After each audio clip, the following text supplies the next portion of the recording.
What if the greatest thing you need from God right now is not a new opportunity, not a breakthrough, not a blessing, but a clean heart? Father God, we thank you for the gift of this new day.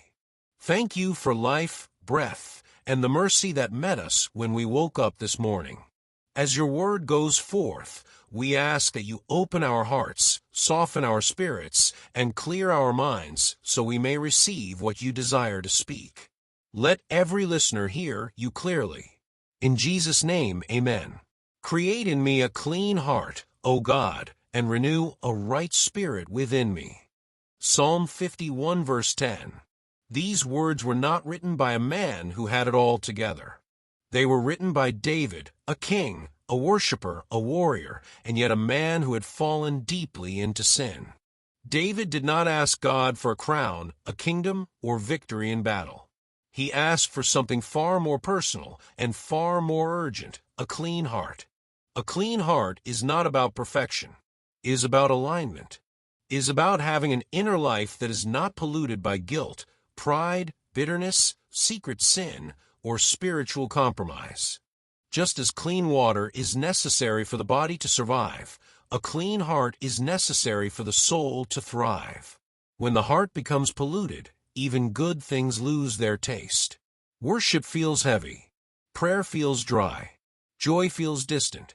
Not because God has moved, but because the heart has been clouded. Repentance is the doorway to renewal. Many people fear repentance because they think it means shame, punishment, or rejection. But biblical repentance is not about God pushing you away. It is about God pulling you back. Repentance is not God pointing a finger. It is God opening his arms. Proverbs 28 verse 13 tells us, "He who conceals his sins does not prosper, but whoever confesses and renounces them finds mercy." Mercy is not found in hiding. Mercy is found in honesty. David's story mirrors our lives today more than we may like to admit. He saw something he should not have pursued. Desire turned into action. Action turned into cover-up. Cover-up turned into deeper sin. This is how sin still works today. It rarely announces itself loudly. It whispers. It starts small. It promises pleasure, relief, or control. But it always leaves the heart heavier than before. Sin dirties the heart not just through actions, but through attitudes, resentment, jealousy, unforgiveness, pride, and fear. Yet Psalm 51 shows us something powerful. God is not repulsed by a broken heart. Verse 17 says, "A broken and contrite heart, O God, you will not despise." When the heart is humble, God does not turn away. He draws near. Renewal begins the moment we stop defending ourselves and start surrendering ourselves. Think of the heart like a home. Over time, dust settles. Trash accumulates. Things get out of place. If no cleaning happens, the home becomes unhealthy to live in. The same is true spiritually.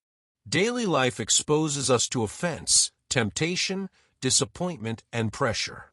Without repentance, these things pile up. Repentance is spiritual housekeeping.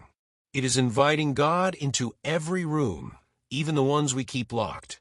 Jesus spoke often about the heart. In Matthew 5 verse 8 he said, "Blessed are the pure in heart, for they shall see God." A clean heart allows us to see God clearly, not just someday in heaven, but right now in daily life.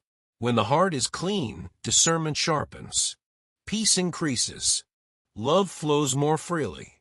The voice of God becomes easier to recognize. This message matters today because we live in a world that celebrates external success while ignoring internal condition.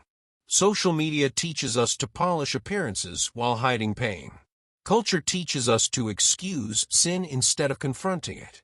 But God looks at the heart. 1 Samuel 16 verse 7 says, "Man looks at the outward appearance, but the Lord looks at the heart." God is not impressed by performance if the heart is distant. Renewal through repentance is not a one-time event. It is a lifestyle. Just as we bathe regularly to stay clean, we must regularly come before God and say, "Search me, O God, and know my heart. Psalm 139 verse 23. This is not a prayer of fear, but of freedom. Because whatever God reveals, He also heals. As you listen today, understand this.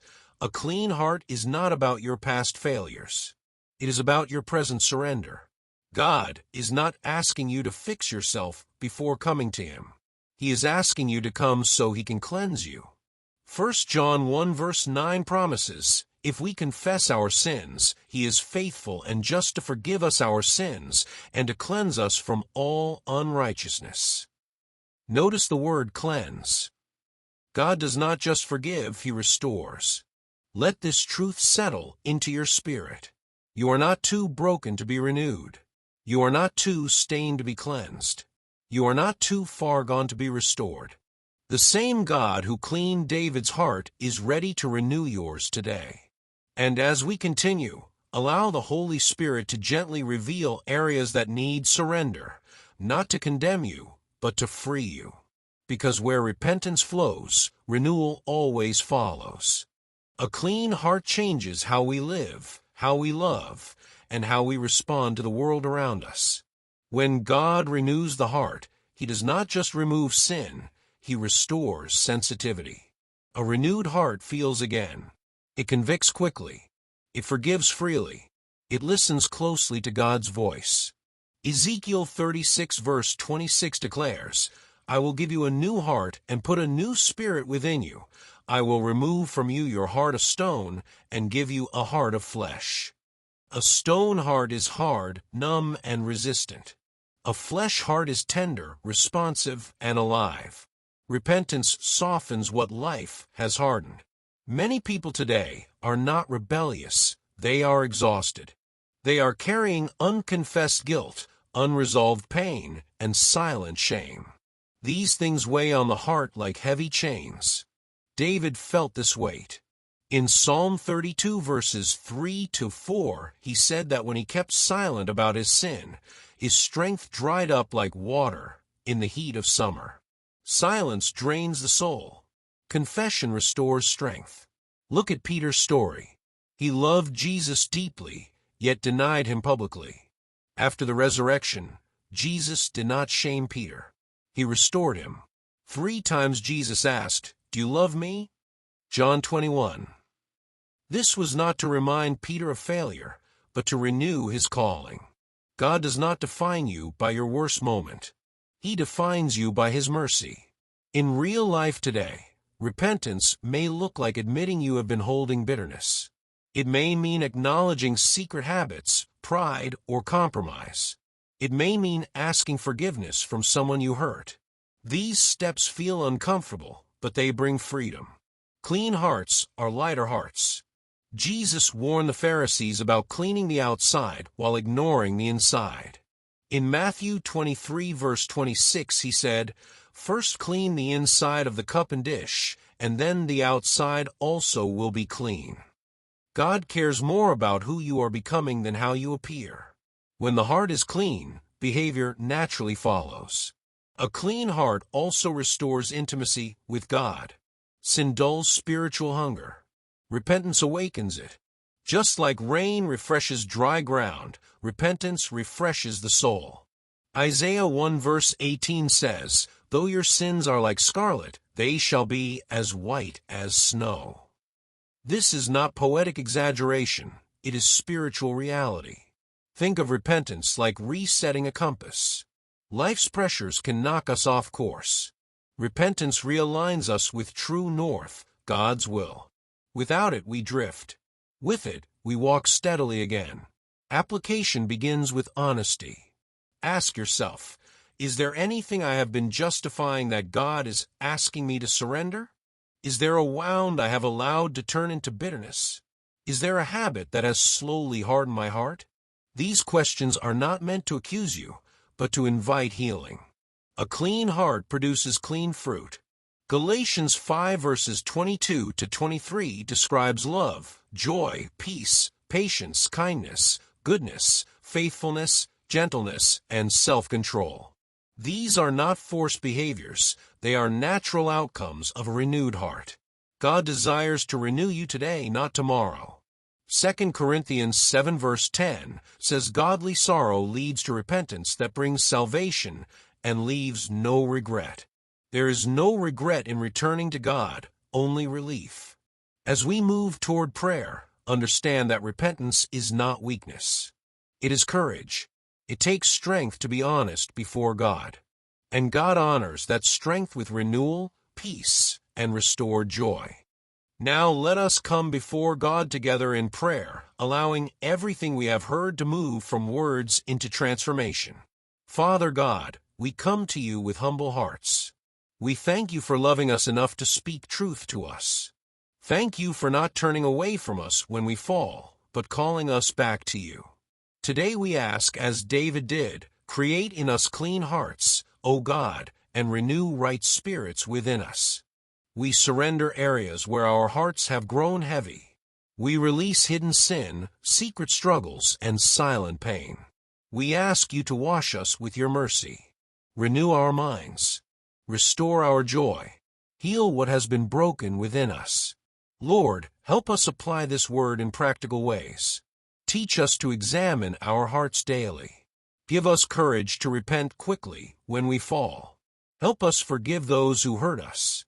Strengthen us to walk away from habits that pollute our hearts.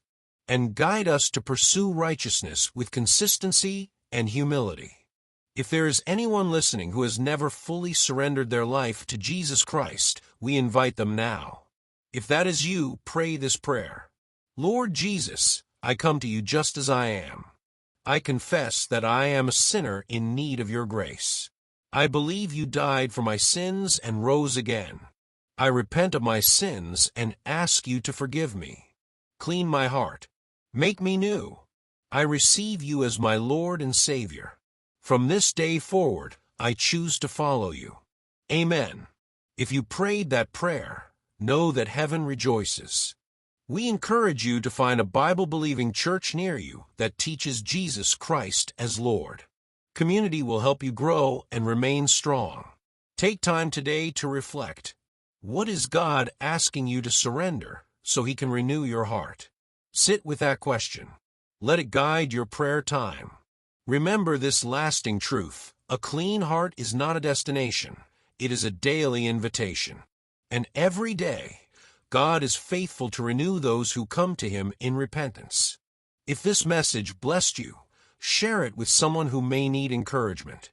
Stay connected, reflect often, and continue walking in renewal. God is not finished with you yet.